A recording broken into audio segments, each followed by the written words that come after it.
ఉమ్మడి ఆంధ్రప్రదేశ్ ముఖ్యమంత్రి దివంగత నేత వైఎస్ రాజశేఖర రెడ్డి గారితో పరిచయం, ఆయనతో ఉన్నటువంటి అనుబంధం, ఆయన వ్యక్తిత్వం, ఆయన కుమారుడు వైఎస్ జగన్ వ్యవహార శైలి ఎలా ఉంది, ప్రస్తుతం రాష్ట్రంలో నెలకొన్నటువంటి పరిస్థితులు ఏంటి, ఈ అన్ని అంశాలపై మనతో మాట్లాడేందుకు మనతో జాయిన్ అవుతున్నారు ఇవాళ మన గెస్ట్ రియల్ ఎస్టేట్ అధినేత వైఎస్ రాజశేఖర రెడ్డి అభిమాని ఏ పురుషోత్తం రెడ్డి గారు.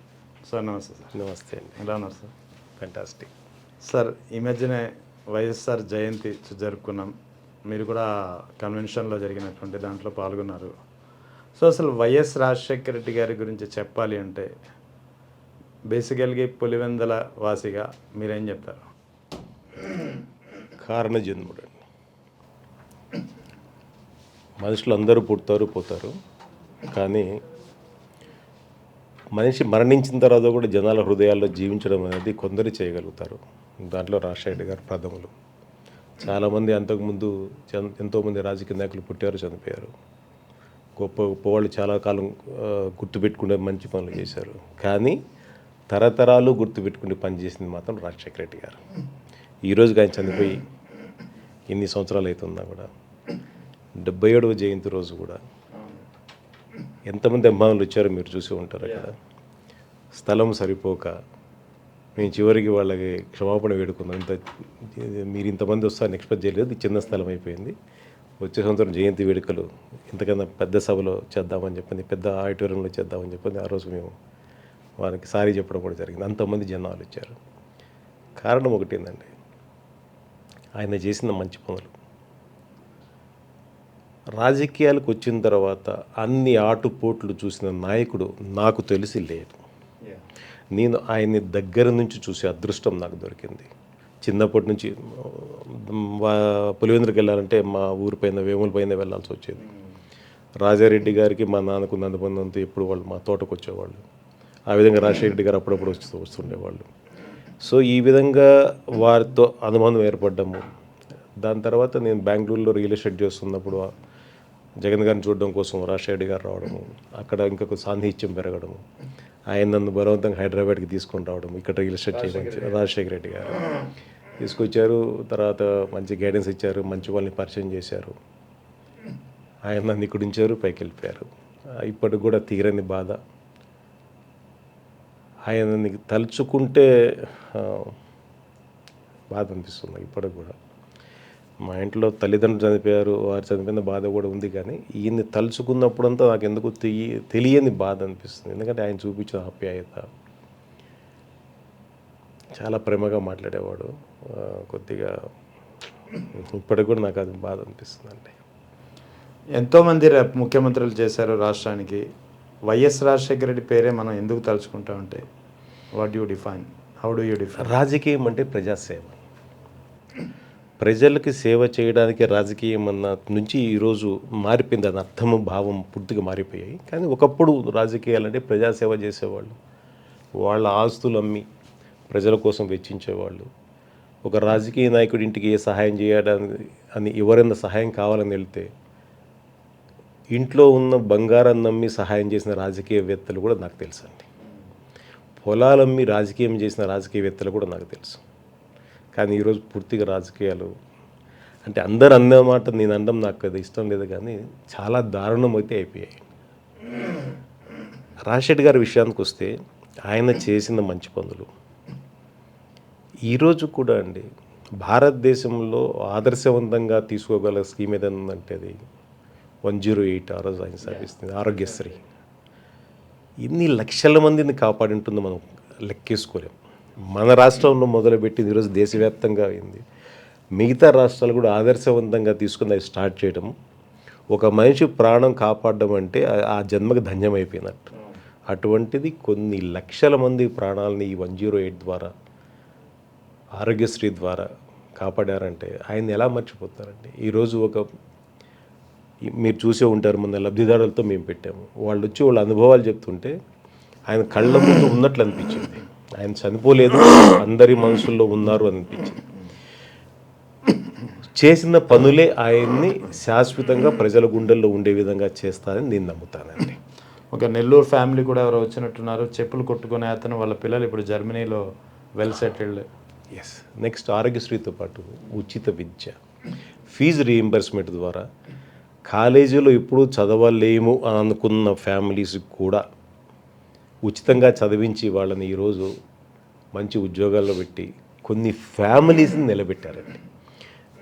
బీదరికంలో పుట్టడం శాపమైన ఈ రోజుల్లో బీదరికంలో పుట్టినా కూడా చదువుకునే అవకాశం ఇస్తే వాళ్ళు కూడా సంపన్న వర్గాలుగా ఎదగడానికి అవకాశం ఉందని నిరూపించిన ఒక స్కీము ఫీజు రీయింబర్స్మెంట్. అలాగే రైతులు ఆ రోజు ఉన్న పరిస్థితుల్లో మనకి ఇన్ని కాలువలు లేవు, ఇంత నీరు లభ్యత లేదు, గోదావరి కృష్ణ కలిపింది లేదు, ఈ ఆలోచనలు ఎప్పటి నుంచి ఉన్నా కూడా ఆ నీటిని సద్వినియోగం చేసుకున్న దాఖలాలు చాలా తక్కువ. కానీ రాజశేఖర రెడ్డి గారు ఉన్నప్పుడు జలయజ్ఞం ద్వారా ఎన్నో వేల ఎకరాలు బీడు పొలాలని పచ్చటి పొలాలుగా మార్చిన ఘనత అయినది. రైతులు మర్చిపోలేరు.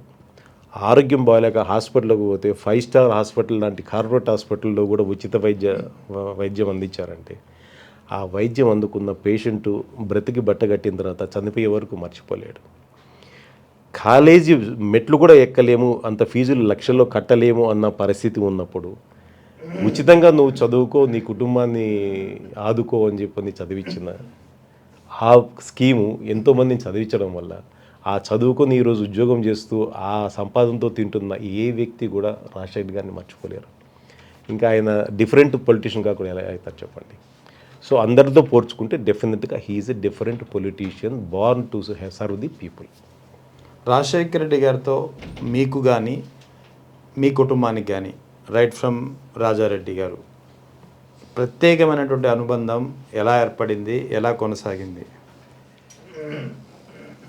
ఇది కారణం అని చెప్పలేను, కానీ నన్ను రాజశేఖర రెడ్డి గారు చాలా ఇష్టపడేవాడు. ఆయన పిలుపు కూడా నన్ను ఓయ్ అని పిలుస్తాడు. ఎప్పుడన్నా నేను కొద్ది రోజులు కాకపోతే ఏం హీరో బిజీ అయిపోయినావా, ఆయన ఓయ్ అనే సంబోధన ఇప్పటికి కూడా నా చెవుల్లో మారుమవుతుంది. చాలాసార్లు కలిసి చాలా విషయాలు షేర్ చేసుకున్నాం. చిన్నప్పుడు అంటే వాళ్ళు మా ఇంటికి వచ్చేవాళ్ళు, రాజిరెడ్డి గారు మా ఇంటికి వచ్చేవాళ్ళు, మా నాన్నతో స్నేహం ఉండేది. రాజశేఖర్ అప్పుడప్పుడు వచ్చేవాళ్ళు. ఆయన నేను పుట్టింది పెరిగింది అక్కడే కాబట్టి దాదాపుగా 55 సంవత్సరాల నుంచి నాకు ఊహ. ఆయన అంటే నేను చిన్నప్పటి నుంచి 1వ క్లాస్ నుంచి నాకు ఊహ కొంత గుర్తుంది. నాకు 6th 7th వచ్చిన తర్వాత బాగా గుర్తున్నాయి కొన్ని విషయాలు. చిన్నప్పుడు కన్నా కూడా కొంత ఏజ్ పెరిగిన తర్వాత జరిగింది చాలా గుర్తున్నాయి. కానీ ఎప్పుడు వచ్చినా కూడా ఎప్పుడన్నా సందర్భం వచ్చి ఏదైనా రైతు పరిస్థితి ఇలా ఉంది, మా ఏరియాలో నీళ్ళు లేనిదే పంటలు లేని పరిస్థితి పులివెందుల తాలూకా ఆ రోజుల్లో 800 ఎకరాలు ఉన్నా కూడా విలువ లేని పొలాలు అయిపోయాయి అప్పట్లో. ఇప్పుడంటే సరే వాటర్ వచ్చిన తర్వాత విలువ వచ్చింది పొలాలకి. ఎప్పుడైనా గోదావరి సైడ్ పోయి వచ్చి రాజశేఖర్ ఎప్పుడన్నా పోయి వచ్చిన తర్వాత ఖచ్చితంగా మన పొలాలు ఇట్లా ఎప్పుడు చేయగలుగుతాం మనం అనే తాపత్రయం ఆ రోజు చూపించేవాడు, అప్పట్లో చూపించేవాడు. ఎందుకో తెలియదు కానీ రాజారెడ్డి గారికి కూడా రాజశేఖర్ రెడ్డి ఏ రోజైనా సీఎం అవుతారని చెప్పి గట్టి నమ్మకం ఉంది రాజారెడ్డి గారికి. ఎప్పుడైనా వాడు ఎప్పుడన్నా మా నాన్న పేరు శివారెడ్డి, శివన్న ఎప్పుడైనా మనోడు సీఎం అవుతాడయ్యా, ఎప్పుడైనా సీఎం అవుతాడయ్యా అని చెప్పని ఆ రోజులు ఆయన కాన్ఫిడెన్స్ ఉండేది. మేము అనుకునేవాళ్ళం, మాకు కూడా చిన్నప్పటి నుంచి ఈ వ్యక్తిని తప్ప వేరే వ్యక్తులను చూసే ఇది రాలే కదా, చిన్నప్పుడు అనుకున్నా ఎప్పుడైనా సీఎం అవుతాడు మా రాజేంద్ర, ఎప్పుడైనా సీఎం అవుతాడని చెప్పి మాకు మనసులో ఉండేది.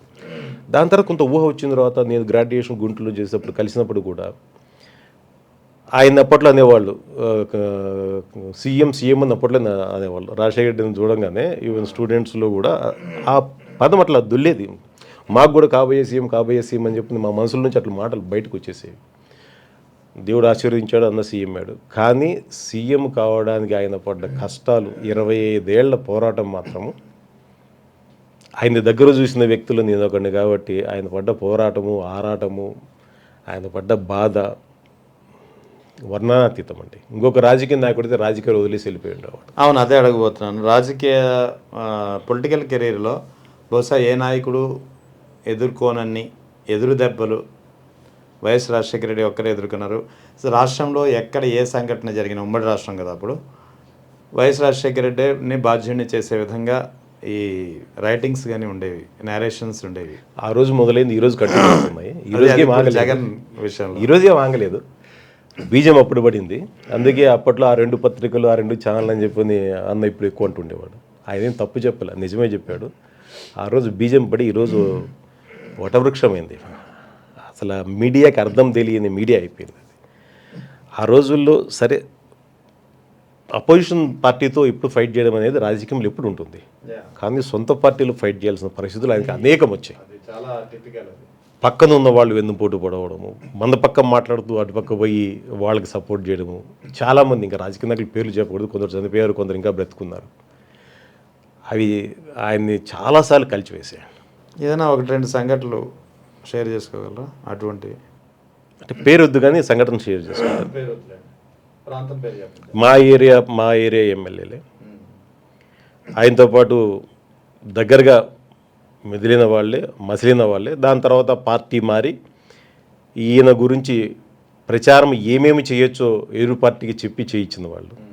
దాని తర్వాత మళ్ళీ అటువంటి వ్యక్తులను కూడా ఆయన సీఎం మహేంద్ర దగ్గర తీసి పిల్లలు ఎట్లున్నారన్నా, ఏమన్నా అవసరమైతే నాకు అడిగి పంపించు, నేను చూస్తా అన్న చెప్పిన గొప్ప వ్యక్తిత్వం గల వ్యక్తి. మామూలుగా మా ఏరియాలో ఒకసారి శత్రుత్వం అంటే జీవితాంతం శత్రుత్వం. అవును తెలుసు, నేను అనంతపురంలో పనిచేశాను ఈటీవీలో, తెలుసు ఆ ఫ్యాక్షన్. శత్రుత్వం అంటే జీవితాంతం. మనకే కాదు, మన పుట్టిన పిల్లలు కూడా శత్రుత్వాన్ని క్యారీ చేస్తారు. ఆ విధంగా ఉంది ఒకప్పుడు కల్చర్. ఇప్పుడు మారింది అనుకున్నది వేరే విషయం. అటువంటి కల్చర్ ఉన్న పరిస్థితుల్లో కూడా రాజశేఖర రెడ్డి అన్న సీఎం అయిన తర్వాత మాత్రం ఆ వ్యక్తిని దగ్గర తీసుకొని ఏమన్నా అవసరమైతే పిల్లలు సెటిల్ కాకపోతే నాకు ఆడికి పంపించు, నేను చూసుకుంటున్నాను, ఏం వరి కావద్దని చెప్పిన గొప్ప వ్యక్తిత్వం అయింది. సీఎం కాకముందు రాజశేఖర రెడ్డి అన్న వేరే, సీఎం అయిన తర్వాత రాజశేఖర రెడ్డి అన్న వేరే. లక్ష్యం కోసం, సీఎం కావాలన్న లక్ష్యం కోసం ఆటుపోట్లు ఎందుకు ఎదుర్కొన్నారు, అవమానాలు ఎదుర్కొన్నారు. చేతికి అందిన ఫలాలు కూడా పొందలేని పరిస్థితికి సొంత పార్టీ నేతలే నెట్టేశారు. కానీ వాటిని ఎదిరించాడు. ఏ రోజైనా సరే వీళ్ళే నన్ను అర్థం చేసుకొని మళ్ళీ నాకు సపోర్ట్ చేసే పరిస్థితి తెచ్చుకోవాలని చెప్పి పట్టుదలతో చేశారు. అవమానాలు పడ్డాడు. చెయ్యని తప్పులకి ముద్రలు వేయించుకున్నాడు. చెప్పులు వేసాడని, రాళ్ళు వేసాడని చెప్పని చెయ్యని తప్పుకి ముద్రలు వేయించుకున్నాడు. అసలు ఆయన ఎంపిక నిలబడినప్పుడు న్యూస్ పేపర్లు రాశారు, కలెక్టర్ గారి మీద చేయి చేసుకున్న రాజశేఖర రెడ్డి అని చెప్పని. అసలు నేను అక్కడ ఉన్నా, స్పాట్లో ఉన్నాము. అసలు మాట్లాడుకోవడానికి చేయి చేసుకోవడానికి చాలా తేడా ఉంటుంది.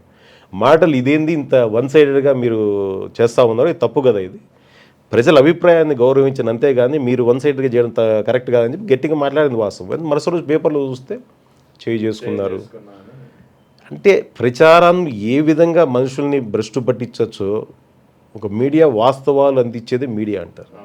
ఇప్పుడు వాస్తవాలు కదా, అవాస్తవాలని వాస్తవాలుగా చెప్పేది ఎక్కువ part of media. I don't say everybody is doing like that.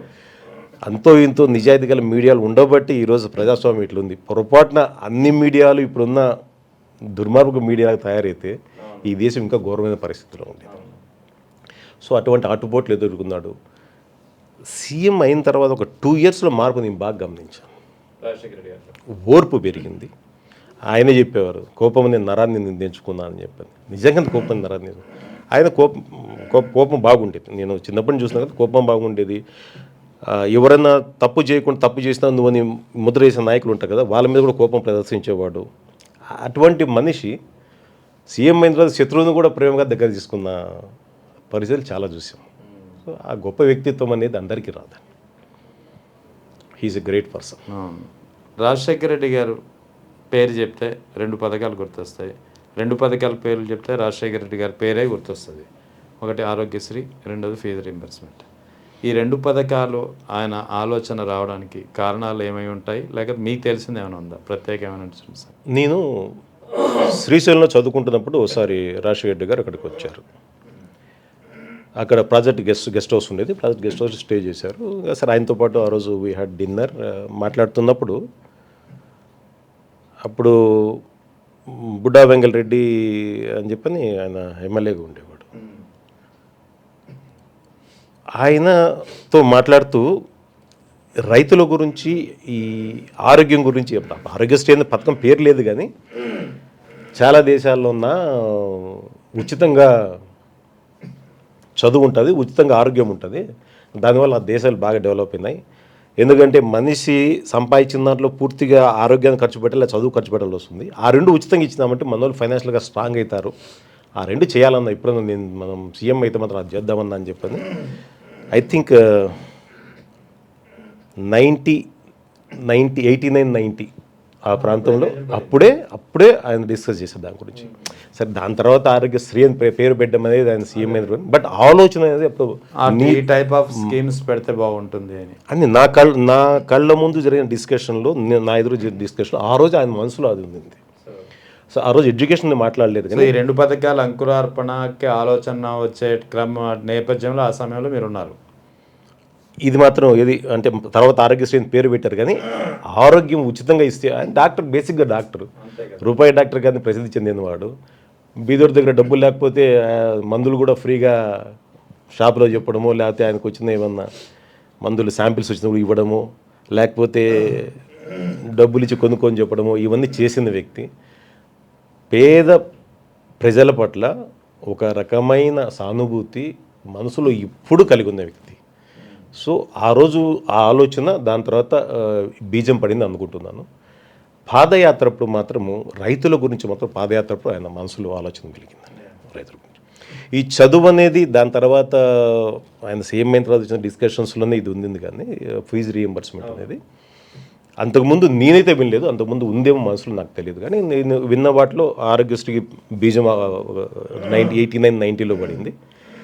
పాదయాత్ర 2003 పాదయాత్రలో రైతుల గురించి మాత్రం గట్టిగా పడింది. ఎందుకంటే రైతులకు ఏదో ఒకటి చేయకపోతే, పర్టికులర్గా రాజమండ్రి ఏరియాలో పాదయాత్ర చేస్తున్నప్పుడు మీకు గుర్తుండే ఉంటుంది, వడదెబ్బ తగిలి రాజమండ్రిలో అక్కడ ఇబ్బంది పడ్డప్పుడు, అప్పుడు ఇంకా టెంట్లోనే ఉన్నాం కదా, దగ్గర మాట్లాడుకుంటుండేవాళ్ళం. అప్పుడు అంటుండేవాడు అనమాట, ఇట్లా పచ్చని పొలాలు రాయలసీమలో చూడాలి పోయి మనం ఎప్పటికైనా కూడా చేయాలి పోయి మనం ఏదన్నా చేయాలి పోయి అని చెప్పండి. ఆ మనసులో ఆయన గట్టిగా సంకల్పం ఉంది. ఆ సంకల్పమే జలయజ్ఞం ద్వారా చాలా వరకు చేయగలిగారు. దురదృష్టం ఏంటంటే మంచోళ్ళని ఎక్కువ కాలము ఆయనకు పోటీ వస్తున్నాడు, ఆయన పేరు మర్చిపోతారని అనుకున్నాడో ఏం మరి తెలియదు, ఆయన దగ్గర తీసుకెళ్ళిపోయాడు.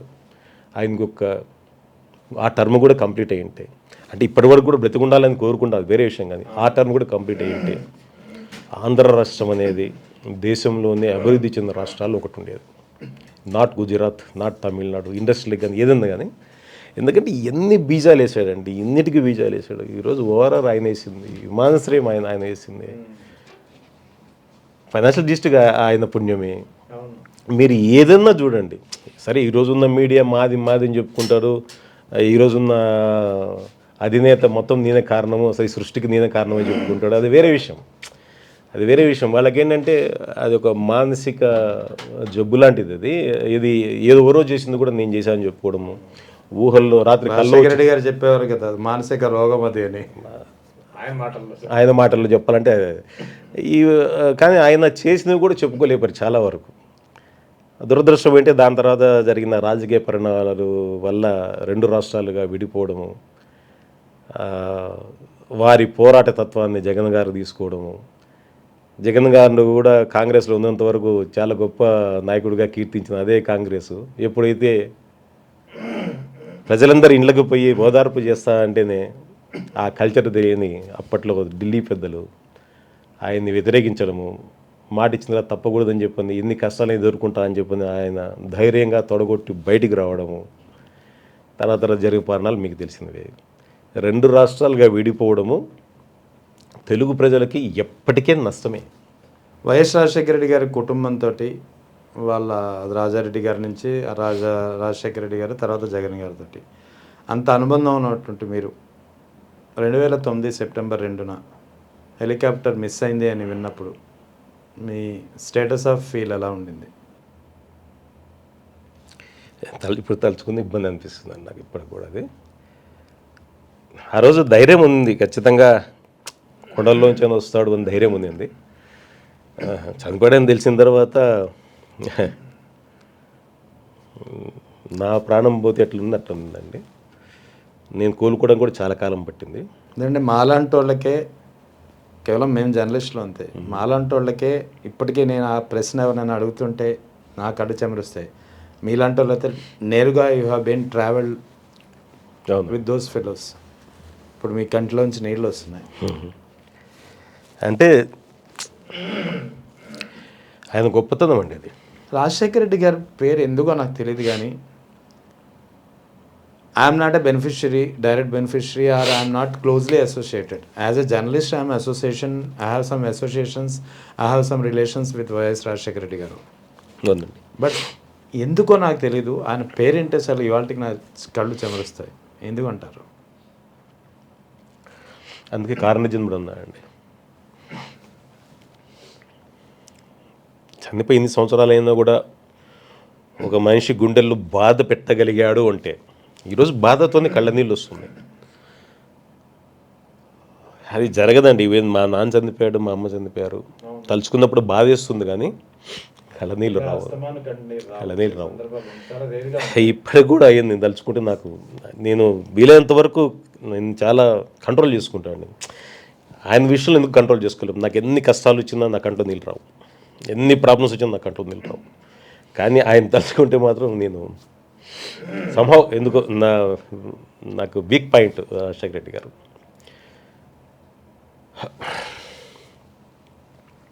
ఎనివే గొప్ప వ్యక్తి ఆయన. ఇప్పటికి కూడా నాలాగా ఆయన్ని గుర్తు చేసుకుని బాధపడుతున్న వాళ్ళు లక్షల్లో ఉంటారు, లక్షల్లో ఉంటారు. మీరన్నట్టుగా నేను ఏమాత్రం లబ్ధి పొందలేదు. అడిగేవాడు, ఏదైనా తెచ్చుకోవై, ఏదైనా చేసుకోవై, పిల్లోళ్ళు ఉన్నారు. నాకేంటంటే ఫస్ట్ నుంచి వ్యక్తిత్వం అనండి ఏదన్నా అండి, చెయ్యి కింద పెట్టి అలవాట్లేదు. ఎన్ని కష్టాలైనా ఎదుర్కొన్నా, ఒంటరిగా పోరాడాను, ఒక స్థాయికి వచ్చా కానీ ఏ రోజు నేను చెయ్యి కింద పెట్టలేదు. ఈరోజు కూడా ఆయన ఆ స్థాయిలో ఉన్న ఎవరికన్నా ఇబ్బంది ఉందంటే తీసుకెళ్ళి సహాయం చేశాను తప్ప నాకు ఇది చేయని మాత్రం నేను అడగలేదు. సేమ్ జగన్ గారితో కూడా ఏ రోజు నాకు ఇది కావాలని అడగలేదు. ఎవరన్నా మన స్నేహితుల్లో ఇబ్బంది ఉంది అంటే ఏమన్నా చేయొచ్చు, ఇది తప్పు లేదు, న్యాయమే అని చెప్పి అనిపిస్తే పోయి ఆ మాట అడిగేవాడిని. కానీ నాకు నేనేం చేసుకోలేదు, ₹1 లబ్ధి పొందలేదు. ఏ విషయంలో కూడా నేను ఇంత కూడా బెనిఫిట్ చేసుకోలేని వ్యక్తుల్లో నేను ఒకటి. అసలు ఆయన తెలియకుండా కూడా ఆయన ద్వారా లబ్ధి పొంది సంపాదించుకున్న వాళ్ళు ఉన్నారు, సంపాదించుకుని ఆయన్ని తిట్టిన వాళ్ళు ఉన్నారు, సంపాదించుకుని ఈరోజు ఆయన వల్ల ఈ స్థాయిలో ఉన్నా అని చెప్పని ఈరోజు కూడా గుర్తుపెట్టుకున్న వాళ్ళు ఉన్నారు. 2 రకాల జనాలు ఉన్నారు. కానీ అంత దగ్గరగా ఉండి కూడా ఏమీ సంపాదించుకోకపోయినా కూడా ఎన్నో వందల మందికి ఆయన ద్వారా నేను సహాయం చేయగలిగాను అని చెప్పి మాత్రం తృప్తి మాత్రం ఈరోజుకు నాకు ఉందండి. రాజశేఖర రెడ్డి గారి కుటుంబంతో అంత అనుబంధం ఉంది. ఆయన మరణానంతరం ఆయన లెగసీని కంటిన్యూ చేయడంలో వైఎస్ జగన్ ఎలా ఉన్నారు, how is journey is going అంటే ఏం చెప్తారు? రాజశేఖర రెడ్డి గారు 25 సంవత్సరాలు పడ్డ కష్టము జగన్ గారు 16 నెలలు పడ్డారు. ఎందుకంటే he born with silver spoon. ఈరోజు కూడా ఆయనకి రాజకీయాలు వద్దనుకుంటే ఆయనకన్నా అదృష్టవంతుడు ఎవరు లేరు, హ్యాపీగా బ్రతకచ్చు. ఈరోజు కూడా కావాల్సిన వ్యాపారాలు ఉన్నాయి, కావాల్సినంత ఆదాయం వస్తుంది వ్యాపారాల ద్వారా, హ్యాపీగా బ్రతకచ్చు. బట్ నమ్ముకున్న వాళ్ళ కోసం అని చెప్పని ఈరోజు కూడా ఆయన పోరాడుతూ ఉన్నారు. అంటే జగన్ గారు పడ్డ ప్రాబ్లమ్స్ కూడా దగ్గరగా చూసిన వాడిని, ఆయన పడ్డ వేదన ఆవేదన 2 చూసిన వాడిని. ఇద్దరిలో ఒక తేడా చెప్పగలుగుతాం. రాజశేఖర రెడ్డి గారు ఆ తరం నాయకుడు, జగన్ గారు ఈ తరం నాయకుడు, ఈ తరానికి కావాల్సిన నాయకుడు. ఎందుకంటే ఆ తరం రాజకీయాలు వేరే, ఆ తరం రాజకీయాలకు అనుగుణంగా రాజశేఖర రెడ్డి గారు రాజకీయం చేశారు. కానీ ఇప్పుడు రాజకీయాలు వేరే. ఇప్పుడు రాజకీయాలకి వాస్తవంగా జగన్ గారి మెంటాలిటీ సూటుగా ఇప్పుడు రాజకీయాలు. టు బి ఫ్రాంక్ నేను అదే అభిప్రాయం. ఆయన సూట్ కాదు. కానీ ఇచ్చిన మాట కోసం అని చెప్పని కష్టాలు పడడానికి సిద్ధపడ్డాడు, కానీ అబద్ధాలు చెప్పి మళ్ళీ పవర్లోకి రావడానికి ఆయన సిద్ధపడలే. 2014 అదే కదా, otherwise would have been won. 2014లో కొన్ని రైతులకు రుణమాఫీ ఒక్క మాట చెప్పుంటే అయిపోయేది. సినిమా అప్పుడే అయిపోయేది. రాష్ట్రం ఇంకో రకంగా ఉండేది. తెలుగుదేశం పని కూడా అయిపోయింది. మేబీ సరే, రాజకీయాల్లో పని అయిపోయింది అనేది కరెక్ట్ మాట కాదు. ఎందుకంటే 2 సీట్లతో ఉన్న బీజేపీ ఈరోజు 14 సంవత్సరాలు జైలుతో ఉన్నారు వాళ్ళు 2 సంవత్సరాల నుంచి. సో కానీ దెబ్బతినేది చాలామంది. ఎందుకంటే he's a dynamic leader, undoubtedly he's a dynamic leader. ఈ తరానికి ఏది కావాలి, ఆయన ఎప్పుడు మనసులో ఏముంటుంది, మా నాయన చేసిన దానికన్నా బాగా చేయాలా, నాయన ఎట్లయితే ప్రజలు గుర్తుపెట్టుకున్నారో అట్లాగే నన్ను గుర్తుపెట్టుకోవాలా. ఆయన స్వార్థం అదొకటే కదా. నన్ను కూడా నేను చనిపోయిన తర్వాత కూడా ప్రజలు గుర్తుపెట్టుకొని ఉండాలి, అందరి మనసులో నేను ఉండాలన్నది స్వార్థమే కదా. జగన్ గారికి అంతకన్నా ఏముంది? దానివల్ల ఇన్ని కష్టాలు పడుతున్నాడు. నాకేం అవసరం లేదనుకుంటే ఇప్పుడు ఆ రోజు కాంప్రమైజ్ అయినా కూడా ఎప్పటికైనా సీఎం అయ్యి ఉండేవాడు, అది వేరే విషయం. కాంగ్రెస్ పార్టీలో ఉన్నా ఇప్పటికైనా సీఎం అయ్యి ఉండేవాడు. కానీ ఆ రోజున్న పరిస్థితులు ఏంటంటే నల్లకాలువ దగ్గర మాటిచ్చారు. మాటిచ్చిన తర్వాత అంటే వాళ్ళ కల్చర్ తెలియదు. బేసిక్గా సోనియా గారికి కానీ వాళ్ళ కల్చర్ తెలియదు. మన బంధాలు అనుబంధాలు ఎట్లుంటాయి, మన సంస్కృతి సాంప్రదాయాలు తెలియదు. దయతోడు ఆమెకి ఫీడ్బ్యాక్ ఇచ్చిన వాళ్ళు కూడా గొప్ప నాయకులు, మన కాంగ్రెస్ నాయకులు గొప్ప నాయకులు. అంటే ఏంటంటే వాళ్ళని దాటిపోతాడేమో, వాళ్ళని దాటిపోతే మళ్ళీ అవకాశం కోసము ఎదురు చూస్తున్న పరిస్థితులు కదండి. సీఎం కావాలని చెప్పి ఎంతోమంది నాయకులు అప్పుడు ఎదురు చూస్తున్నారు. ఈయన చనిపోవడం వల్ల ఎన్ని కోట్ల మంది బాధపడ్డారో, కొందరు అపోజిషన్ లీడర్స్ కొందరు సంతోషపడ్డారు మనకి అడ్డు తొలగిందని. అలాగే సొంత పార్టీ లీడర్ కూడా కొందరు సంతోషపడ్డారు, ఎందుకంటే నాకు సీఎం అయ్యే అవకాశం వస్తుంది అని చెప్పి.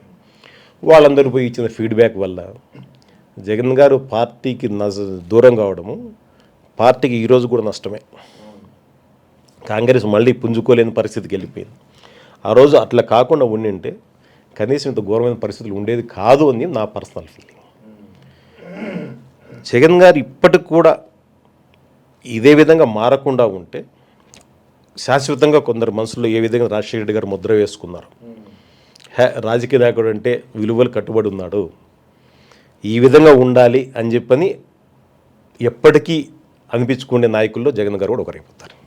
వైఎస్ జగన్తో మీకున్నటువంటి అనుబంధం కొనసాగుతుందా, ఎలా ఉంది, ఏంటి? ఫ్రాంక్లీ స్పీకింగ్ రాజశేఖర గారితో ఉన్నంత అనుబంధం వైఎస్ జగన్ గారితో ఉంది. బట్ అనుబంధం ఉంది, అంతలా లేదు. కారణాలు ఏదైనా కావచ్చు.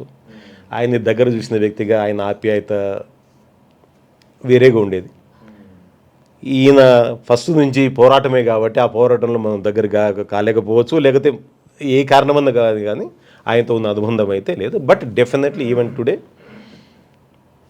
కలుస్తుంటాము, మాట్లాడుతుంటాము, ఆయన అభిప్రాయాలు చెప్తుంటారు, మా అభిప్రాయాలు చెప్తుంటాము. ఇద్దరు నచ్చుతారు. రాజశేఖర్ నాకు ఎక్కువ నచ్చుతాడు. అంతేలేండి, ఆయనతో జర్నీ ఎక్కువ కాబట్టి న్యాచురల్లీ. వైఎస్ రాజశేఖర రెడ్డి గారితో అంత అనుబంధం ఉంది, జగన్ గారితో కూడా అనుబంధం అక్కడ ఉంది. అటువంటప్పుడు రాజకీయాల్లోకి మీరు ఎందుకు రాలేదు? వచ్చే ఉద్దేశమే లేదా, లేకపోతే వేరే కారణాలు ఏమైనా ఉన్నాయా? నేను రాజకీయాలకి పనికిరాని వ్యక్తుల్లో నేను ప్రథముడిని. ఎలా చెప్పగలరు? రాజకీయాల్లో కొన్ని ఓర్చుకోవాలండి, కొన్ని మాటలన్నా ఓర్చుకోవాలి, ఎటువంటి మాట అనగలగాలి. నాకు రెండు చెత్తగా, మాట పడను, మాట అనను. తర్వాత ఈ రోజున్న రాజకీయాల ప్రకారము మీ ముందు ఒకటి చెప్పాలి, వెనకొకటి చెప్పాలి. ఆ రెండు రావు నాకు. ఏదున్నా మొహాన్ చెప్తా కాబట్టి ఎట్టి పరిస్థితులు రాజకీయాలకు సెట్ కాదు. మీరు తప్పు మాట్లాడితే ఇది తప్పయ్యా అని చెప్తా, మీరు మీకు నచ్చదు, నాకు వ్యతిరేకమవుతారు. ప్రశాంతంగా ఉన్న జీవితంలో శత్రువులు ఎందుకు తయారు చేసుకోవాలి? రాజకీయాలకు సరిపోయేంత ఓపిక నా దగ్గర లేదండి. అందుకే వ్యాపారం మీద కాన్సన్ట్రేషన్ అదొకటి. రెండోది, రాజకీయాల్లో పెట్టగలిగేంత డబ్బు కూడా నా దగ్గర లేదు. నా శక్తి సామర్థ్యం మేరకు నేను చేసుకున్న వ్యాపార సామ్రాజ్యంలోనే అంత ఇంత చిన్న సామ్రాజ్యంలో నలుగురికి సహాయం చేసుకుంటూ వెళ్తున్నా. రాజకీయాలు నేను సెట్ కాను. ఇక్కడెక్కడ వ్యాపారాలు, ఏం వ్యాపారాలు చేస్తాను? రియల్ ఎస్టేట్ చేస్తున్నాను, బేసిక్గా రియల్ ఎస్టేట్. ప్రజెంట్ హైదరాబాద్ ఉంది, చెన్నైలో ఉంది. వ్యాపారాలు బాగలేవు కాబట్టి, ప్రజెంట్ బాగలేదు కాబట్టి, నాట్ ఓన్లీ ఇన్ హైదరాబాద్ అండి, ఎవ్రీవేర్ బిజినెస్ డల్గానే ఉంది. ఒక రకంగా చెప్పాలంటే తెలియని ఆర్థిక మాన్యం మాత్రం భారతదేశంలో ఉందండి. పైకి ఈ మీడియా వల్ల బయటికి రావడం లేదు, కానీ చాలామంది చాలా కష్టాలు పడుతున్నారు. అంతో ఇంత ఉన్నవాడు తినడానికి ఉంది, కానీ ఏ పూటకు ఆ పూట తెచ్చుకునేవాడి పరిస్థితి మాత్రం బాగలేదు. ముఖ్యంగా మిడిల్ క్లాస్ సెగ్మెంట్ పరిస్థితి అస్సలు బాగలేదు. మరి ఎప్పుడు మారుతుందో తెలియదు కానీ ఏ ప్రభుత్వం వచ్చినా కూడా ఇట్లా ఈ పాలసీలు ఇట్లా ఉన్నంతకాలం ఇదే విధంగా ఉంటుంది వ్యవస్థ అని నేను అనుకుంటాను. నాకు ఈ ఫ్రీ బీస్కి వ్యతిరేకమండి నేను. పని చేసే అవకాశం ఇచ్చి పని చేసి సంపాదించుకోమంటే మనం కూడా మన పక్క ఉన్న చైనాలాగా డెవలప్ అవుతాం. నువ్వు ఇంట్లో ఉండు, నీకు ఇది పంపిస్తాను, నువ్వేం పని చేయొద్దు, సోమరిపోతు లాగుండంటే శ్రమశక్తి తగ్గిపోయి ఉత్పాదన తగ్గిపోయి దేశం వెనక్కిపోతుంది. మన రాజకీయ నాయకులు ఎప్పుడు తెలుసుకుంటారో, ఎప్పుడు ఈ దేశం బాగుపడుతుందో, ఈ తరంగా చూడగలుగుతామో లేదో కూడా డౌటే. సరే, రాజశేఖర రెడ్డి గారి పేరు చెప్తే 2 పథకాలు గుర్తొస్తాయని మనం చందాగా మాట్లాడుకున్నాం. అలాగే వైఎస్ జగన్ పేరు చెప్తే అమ్మఒడి గుర్తొస్తుంది. నాడు నేడు ద్వారా ఆయన చేసినటువంటి స్కూల్స్ అన్ప్రెడిక్టబుల్ డెవలప్మెంట్ అని చెప్పవచ్చు. మూడవది మెడికల్ కాలేజెస్. ఇప్పటి వరకు ఏ సీఎం కూడా ఇనిషియేట్ చేయలేదు ఆంధ్రాకి మెడికల్ కళాశాలల విషయంలో. The one and only CM I can say strongly that is YS Jagan, who was initiated and who implemented also. Unfortunately it was stopped after coming 2024. అంటే రాజకీయాల్లో చేయనివే చెప్పుకుంటున్నా, మేము చేసామని చెప్పుకునే ఈ రోజుల్లో చేసినవి కూడా చెప్పుకోకుండా ఫెయిల్ అయ్యాడు అనుకుంటాను జగన్ గారు. చేసినవి కూడా చెప్పుకోలేకపోవడం. ఆ ప్రభుత్వం ఏంటంటే ఆ జనాలకు తెలుస్తుంది కదా అనుకున్నారు, కానీ ఈరోజు చేసింది చెప్పుకోవాలి అని ఆ రోజు ఆయన భావించలేదు అనిపిస్తుంది నాకు. లేకపోతే పోర్ట్స్ ఏంటి, మెడికల్ కాలేజీలు ఏంటి, హాస్పిటల్ డెవలప్మెంట్ ఏంటి, స్కూల్స్ ఏ రోజు ఉందా? నేను గవర్నమెంట్ స్కూల్లో చదివా, మా స్కూల్ ఎంత బాగా డెవలప్ అయింది. అప్పుడు నేను గవర్నమెంట్ స్కూల్ చదివా, అప్పుడు స్కూల్స్ ఎలా ఉన్నాయి, ఇప్పుడు స్కూల్స్ ఎలా ఉన్నాయి, ఎంత బాగా డెవలప్ అయినాయి. ఇప్పుడు మళ్ళీ పోతా ఉన్నాయి, మళ్ళీ షెడ్డుకు పోతున్నాయి అన్నీ. అవి ఎప్పటికైనా సార్, ఇప్పుడు కూడా జనాలు విలువ ఎప్పుడు తెలుసుకుంటారంటే కొంతకాలం ఆ మనిషిని దూరం పెట్టినప్పుడు తెలుసుకుంటారు. ఇప్పుడు తెలుసుకుంటున్నారు, చేసిన అంటే పొరపాటు తెలుసుకుంటున్నారు. డెఫినెట్గా రాబోయే రోజుల్లో మళ్ళీ అధికారం ఇస్తారు. ఈసారి కనీసం జగన్ గారు చేసినవన్నీ చెప్పుకుంటే బాగుంటుందని మా అభిప్రాయం. ఈ చెప్పింది చెప్పుకోలేకపోవడం, చేసింది చెప్పుకోలేకపోవడం అనేది రాజశేఖర రెడ్డి గారి నుంచి వస్తుంది. ఆయన అదే పని చేశాడు, ఆ తర్వాత ఆ లెగసీని కొనసాగిస్తున్నాడు అనుకోవాలా? ఎందుకు ఈ పరిస్థితి? ఆ మీడియా లేకపోవడం వదిలేస్తారా సార్? వెళ్ళాలి. ఇప్పుడు మాకు లేదు అని చెప్పని వదిలేస్తే ఎప్పటికీ ఇది పరిస్థితి ఉంటుంది. ఇప్పటికైనా అని సాక్షి కూడా స్థాపించకపోయి ఉంటే ఈ పార్టీకి ఇది కూడా ఇంకా వన్ సైడ్ ఉండేది, అసలు ఏది చెప్పినా నమ్మాల్సిన పరిస్థితి ఉండేది. జగన్ గారు కూడా unfortunately he's following the same tradition followed by his father. అంటే వాళ్ళు నమ్మేది ఏంటంటే ప్రజలకు సేవ చేస్తే గుర్తు పెట్టుకుంటారు కదా అనే భావంలో ఉన్నారు. కానీ దెబ్బతిన్నారు కదా సార్, ఆయన దెబ్బతిన్నాడు, ఈయన దెబ్బతిన్నాడు, అయినా సరే తెలుసుకోలేదు. కనీసం ఈసారన్నా దెబ్బతిన్న దానికి మార్పు వస్తుందని చెప్పి ఆశిద్దాము. ఈసారన్నా చేసి చెప్తారని చెప్పి ఆశిద్దాము. ఈసారన్నా మీడియాకి కనీసం ఇప్పుడు ఎట్లా అయితే ఇంటర్వ్యూస్ బాగా తరచుగా ఇచ్చి ప్రభుత్వాన్ని ఎండగొడుతున్న లెక్కలతో సహా ఏ రోజు జగన్ గారు మీడియా సమావేశం పెట్టినా కూడా మరుసటి రోజు కూడా సమాధానం ఇవ్వలేని పరిస్థితుల్లో డైవర్షన్ కోసం ఏదో ఒకటి లేవనెత్తడము, ఏదో ఒక అలజడి సృష్టించడం, ఇదే జరుగుతున్నాయి. కానీ మళ్ళీ వాళ్ళు ప్రెస్ మీట్ పెట్టి ఏమయ్యా జగన్ ఇది ఇట్లా చెప్పావు కదా, ఇది తప్పు అని చెప్పింది ఒక్క మీటింగ్ అన్న పెట్టారా? అంటే he's speaking with facts and figures. అభూత కల్పనలు అయితే మరుసటి రోజు మొత్తం మీడియా విరుచుకుపడుతుంది, మామూలు కూడా కాదు. ఎట్లా చెప్తావు నువ్వు, ఇది ఉండక ఎట్లా చెప్తావు అని విరుచుకుపడుతుంది. చెప్పలేకపోతున్నారంటే he is speaking everything with facts and figures. So ఇప్పటికైనా నెక్స్ట్ మళ్ళీ ప్రజలు అవకాశం ఇచ్చే ఆయన సీఎం అయితే చేసి చెప్పుకుంటే మాత్రం బాగుంటుందని నా వ్యక్తిగత అభిప్రాయం. అదే మాట జగన్ గారు కూడా మేము చెప్పాం. కానీ ఆయన ఏమైనా అన్న ప్రజలకు చేయాలనుకుందాం, మనం పబ్లిసిటీ కోసం రాలే, ప్రజల హృదయాలు నిలిచిపోవాలని వచ్చినాము. ప్రజలు కూడా చంద్రబాబు గారి మాటలు నమ్మినారు. చూద్దాం, వాళ్ళు తెలుసుకుంటారు కదా, వాళ్ళు చేసిన పొరపాటు ఏందో వాళ్ళు తెలుసుకుంటారు. చంద్రబాబు తిరిగి ఏ మాట నిలబెట్టుకోలేడు, ఆయన చరిత్ర చెప్తా ఉంది, ఏ మాటను ఎప్పుడు నిలబెట్టుకోలేడు అని చెప్పారు. ఇక్కడ కూడా అదే అవుతుంది, మళ్ళీ అదే అవుతుంది, జనాలు తెలుసుకుంటారు లేదు అని ఆయన అభిప్రాయం. ఈరోజు కూడా అదే అభిప్రాయం ఉన్నారు. మార్పు వస్తుందండి. వైఎస్ జగన్ చేసిన విషయంలో, మెడికల్ కళాశాల విషయంలో ఆయన చేసినటువంటి కృషి గురించి కెన్ యూ డిఫైన్? నేను నా హృదయానికి బాగా టచ్ చేసిన అంశం అది. మెడికల్ కాలేజ్ అన్నీ వస్తే పేదలకు ఆరోగ్యం చాలా దగ్గరకు వచ్చేది.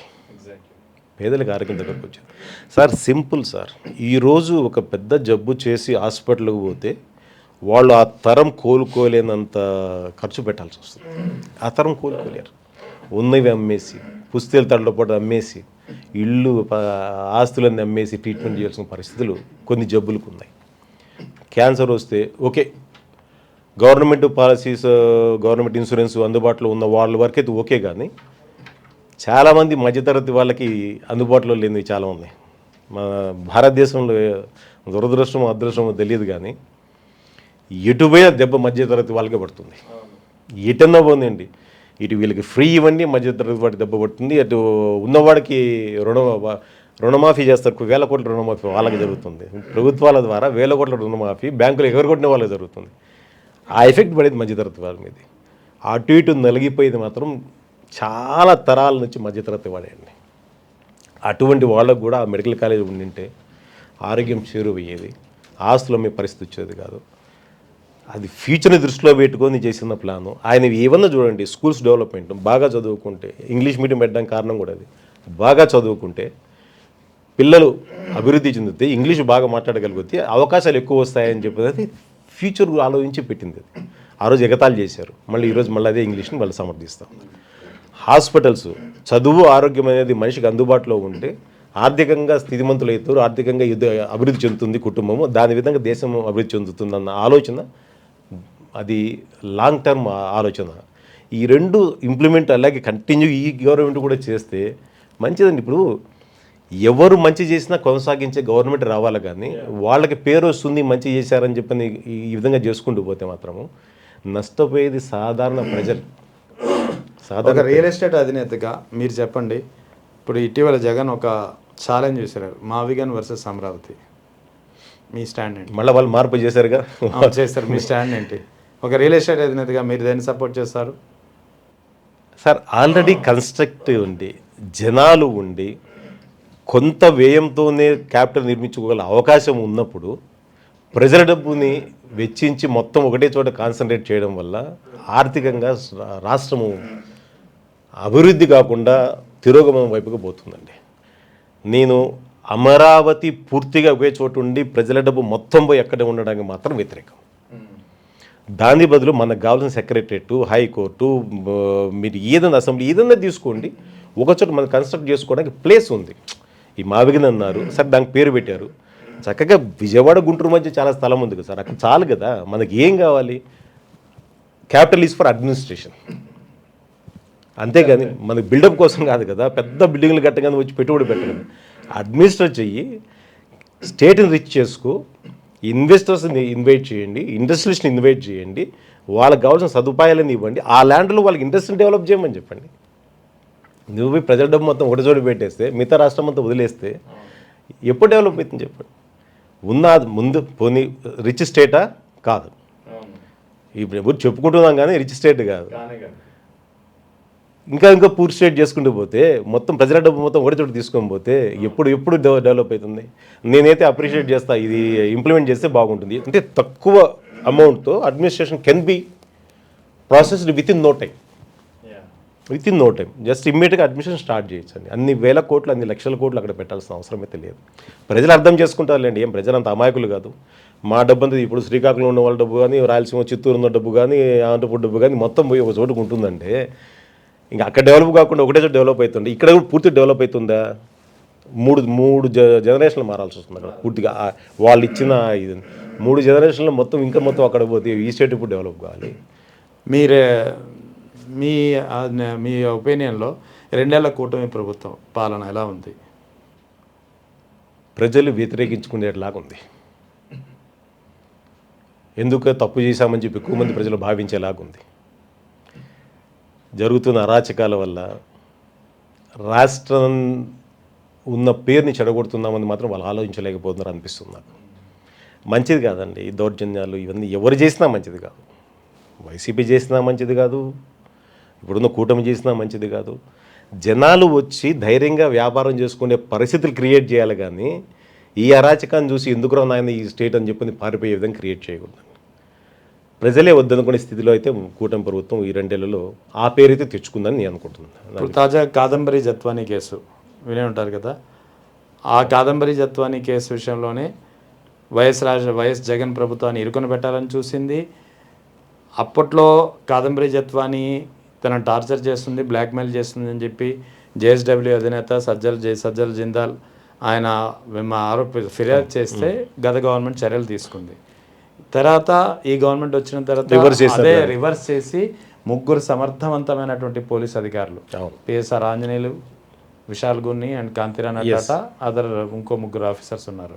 ముగ్గురికి 2 ఏళ్ల పాటు సస్పెన్షన్ విధించింది. ఇప్పుడు అదే కేసు, అదే కాదంబరి జత్వాని, అదే సిఐడి బ్లాక్మెయిలర్ అని చెప్పి అభివర్ణిస్తుంది. అంటే ఈ ముగ్గురు పరిస్థితి ఏంటి? పొలిటికల్ కెరీర్, వాళ్ళ కెరీర్ నాశనం అయినట్టే కదా పాపం. ఖచ్చితంగా నాశనం అయినట్టే. ఎవరి మీద కోపం ఎవరి మీద తీర్చుకున్నట్టుంది. ఇప్పుడు కేవలం ఎట్లా ఒకటి జగన్ గారిని ఇరికించాలన్న తాపత్రయంలోనే, లేకపోతే జగన్ గారితో పనిచేసిన వాళ్ళని ఇరికించాలన్న తాపత్రయంతోనే లేని కేసులు దాన్ని అడితిప్పి ఇడితిప్పి కాకమ్మ కథలు చెప్పి చేశారు. నిజం తెలుసుకున్న తర్వాత మళ్ళీ ఇప్పుడు సార్ ఇవన్నీ ప్రజలు గమనిస్తుంది. అదే చెప్పేది ప్రజల్ని. ఒకప్పుడు ఏంటంటే మనం రాసింది నమ్ముతారన్న భావంలో వాళ్ళు ఉన్నారు, ఈరోజు కూడా చెప్పింది నమ్ముతారన్న భావంలో ఉన్నారు. కానీ ప్రజలు చైతన్యవంతులయ్యారని తెలుసుకోవడంలో ఎక్కువ టైం పట్టదు, త్వరలో తెలుసుకుంటారు. ప్రజలు చైతన్యవంతులయ్యారు, మనం చెప్పే కాకమ్మ కథలు ఎక్కువ కాలం నమ్మరు, ఫ్యాక్ట్స్ ఉంటేనే నమ్ముతారు, ఫ్యాక్ట్స్తోనే ఎక్కువ కాలం మనం మనగలుగుతాము, మన్ననలు పొందగలుగుతామని చెప్పి తెలుసుకోవడం ఎక్కువ టైం పట్టదు. డెఫినెట్గా త్వరలో తెలుసుకుంటారు. అతి త్వరలోనే ప్రజల నిర్ణయాన్ని ఖచ్చితంగా మార్చుకొని మళ్ళీ అభివృద్ధి పదంలో వెళ్తుందని చెప్పని గట్టిగా నమ్ముతున్నాను. 2029 ఎలా ఉండబోతుంది? Last question. బంగారుపల్లెంలో జగన్ గారికి అధికారాన్ని అప్పచెప్తుందండి కూటమి. ఇప్పుడు జరుగుతున్న పరిస్థితులన్నీ చూస్తుంటే ప్రజలు ఎప్పుడైతే అన్రెస్ట్తో ఉన్నారో ఒక సైలెంట్ విప్లవం స్టార్ట్ అవుతుందండి.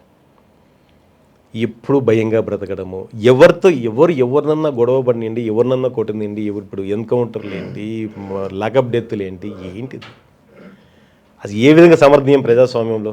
ఎటువంటి సమర్థనీయం కాదు అది. ఎవరు చేసినా కూడా కూటమి చేయండి, వైసీపీ ఎవరన్నా చేయండి, అది సమర్థనీయం కాదు. ప్రజలు ధైర్యంగా బ్రతకడం కోసమే మనకు పోలీస్ వ్యవస్థ ఉంది. ఆ పోలీస్ వ్యవస్థను చూసి భయపడే పరిస్థితులు ఉన్నంత కాలము దాన్ని ప్రజాస్వామ్యం అంటారని అనుకోండి. ఖచ్చితంగా బంగారుపల్లెంలో పెట్టి జగన్ గారికి అధికారాన్ని మాత్రం అప్పచెప్తారని మాత్రం గట్టిగా విశ్వసిస్తున్నాను. Right sir, thank you sir. Thank you.